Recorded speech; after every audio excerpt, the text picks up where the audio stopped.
Selamat datang di Audio Cerpen. Channel ini dibuat untuk membantu Anda dapat menikmati beragam cerpen berbahasa Indonesia yang sudah tayang di media cetak di Indonesia. Jangan lupa untuk subscribe, like, komen, dan juga request cerpen yang akan dibacakan selanjutnya. Audio Cerpen membantu Anda untuk tetap bisa menikmati cerita-cerita pendek dengan tanpa membaca. Selamat mendengarkan.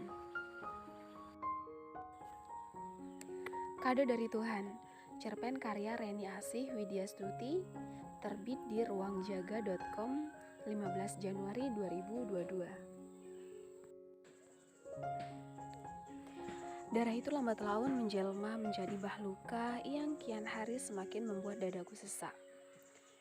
Sejak kehadirannya, aku seringkali berkirim surat lewat nada-nada resah kepada Tuhan.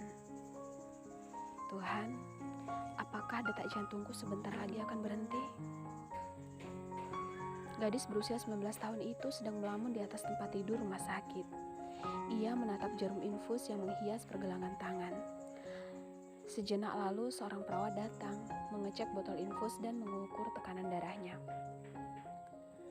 Saya ambil sampel riaknya ya, Dik. Kalau yang ini buat besok. Nanti biar bisa segera kita cek di laboratorium. Jadi bisa ketahuan penyakitnya apa, ucap si perawat seraya meletakkan sebuah botol kosong sebagai tempat sampel riak di atas meja. Ia hanya mengangguk pelan, seolah malas rasanya merespon perkataan si perawat. Si perawat pun berlalu meninggalkannya yang masih saja membisu sambil memandang taman rumah sakit. Aku benci keadaan ini, bahwa obat-obatan, orang-orang berbaju putih, berbagai erangan dan tangisan, dan lain sebagainya. Aku teramat benci. Mula-mula terbit gerimis dari mata yang tak disadarinya, kemudian menjelma menjadi hujan. Ia meringkuk lemah.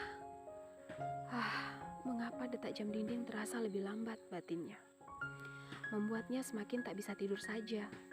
Entah berapa lama ia termenung, sampai kedua matanya pun terpejam, menjeda sejenak keresahan yang sempat singgah. Ia terbangun pagi-pagi benar, sambil mengerjap-ngerjap mata, berdeham, membiarkan riak keluar dari kerongkongan dan menaruhnya ke dalam botol kecil, sesuai instruksi dari perawat.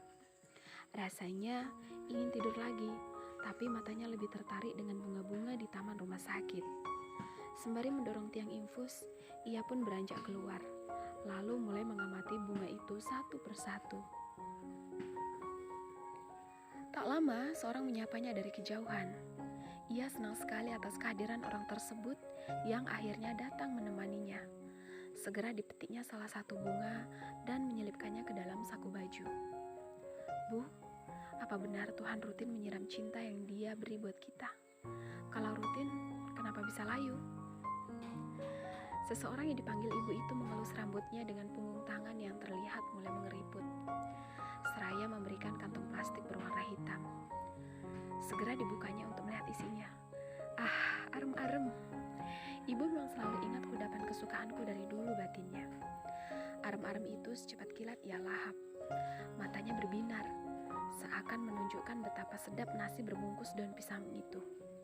Nasi yang di tengahnya berisi sambal goreng tahu dan kentang. Tanpa bertanya pun, ia tahu itu buatan ibunya sendiri.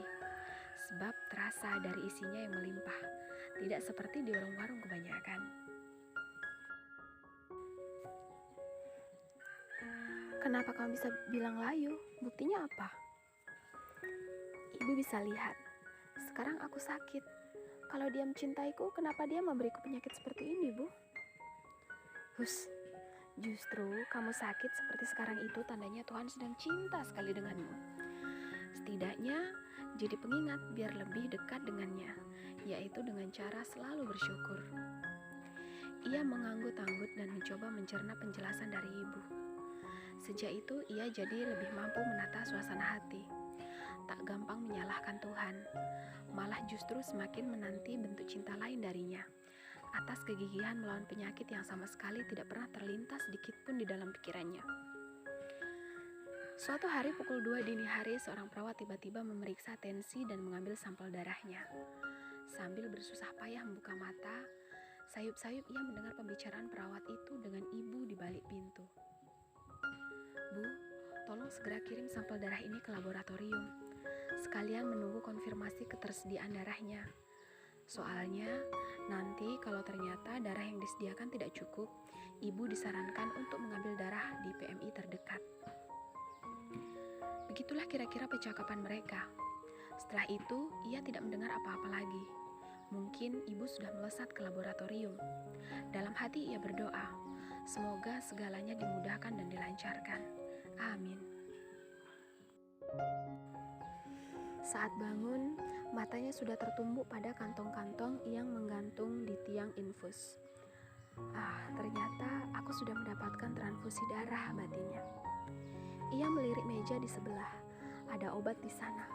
Itu tandanya penyakitnya sudah berhasil terdeteksi. Benar, saat ia menanyakan pada ibu, beliau menjelaskan kalau ia menderita tuberkulosis. Seketika tangannya terasa sedingin es. Pertanyaan mencuat tiba-tiba dan menari di kepalanya. Apakah aku mampu untuk sembuh? Hari-hari berlalu berbilang bulan sampai akhirnya genap 1 tahun. Setelah rutin minum obat dan kontrol melalui hasil ronsen, ia dinyatakan sembuh oleh dokter. Katanya, paru-parunya sudah bersih, tinggal menjaga pola makan dan menghindari hal-hal yang dapat memicu tumbuhnya virus. Ia pun menurut, apalagi ibunya selalu setia mendampingi. Dalam perjalanan pulang ke rumah dengan naik bus Rapid Transit Semarang atau yang biasa dikenal dengan sebutan BRT, ibunya sempat bercerita. Hal itu yang semakin membuatnya percaya bahwa bentuk cinta lain dari Tuhan adalah apa yang sudah dilakukan dan dikorbankan ibu untuknya. Ibu sebenarnya takut saat lewat tangga itu, tapi ibu tidak ada pilihan lain. Demi kamu pokoknya. Sampai di laboratorium, petugasnya bilang kalau tidak ada stok darah yang sesuai dengan golongan darahmu.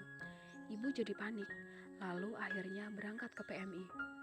Serta-merta menyembuhlah buliran bening dari kedua matanya. Ia memeluk ibunya sangat erat, tak peduli orang-orang memandang heran ke arah mereka berdua. Ia pulang teriring napas kelegaan. Angin segar mendadak menepis semua kekhawatirannya selama ini. Barangkali hidupnya di dunia ini hanya sebentar. Tapi tidak. Lintas di pikiran yang membuatnya terpuruk itu telah sirna. Kemuliaan hati sang ibu mampu menguatkannya agar mau menjemput kesembuhan yang kini ia anggap sebagai kado dari Tuhan. Semarang, Oktober 2021. Reni Asih Widyastuti, kelahiran Semarang 17 Oktober 1990. Karya-karya alumnus SMK Muhammadiyah 1 Semarang ini telah dimuat di berbagai media, seperti Kompas Klasika, Padang Express, Solo Pos, Minggu Pagi, Kedaulatan Rakyat, Koran Merapi, Kabar Madura, Harian Singgalang, Harian Analisa Medan, Medan Pos, Harian Waspada Medan, Bali Pos, Radar Mojokerto, Radar Bromo, Tanjung Pinang Pos, Bangka Pos, Pontianak Pos, Pikiran Rakyat, Majalah Jayabaya, Maghrib ID, dan ceritanet.com. Buku tunggalnya telah terbit yaitu Pagi untuk Sam, Stiletto Indie Book, Juni 2019. Penulis dapat dihubungi melalui email reniasih17@gmail.com.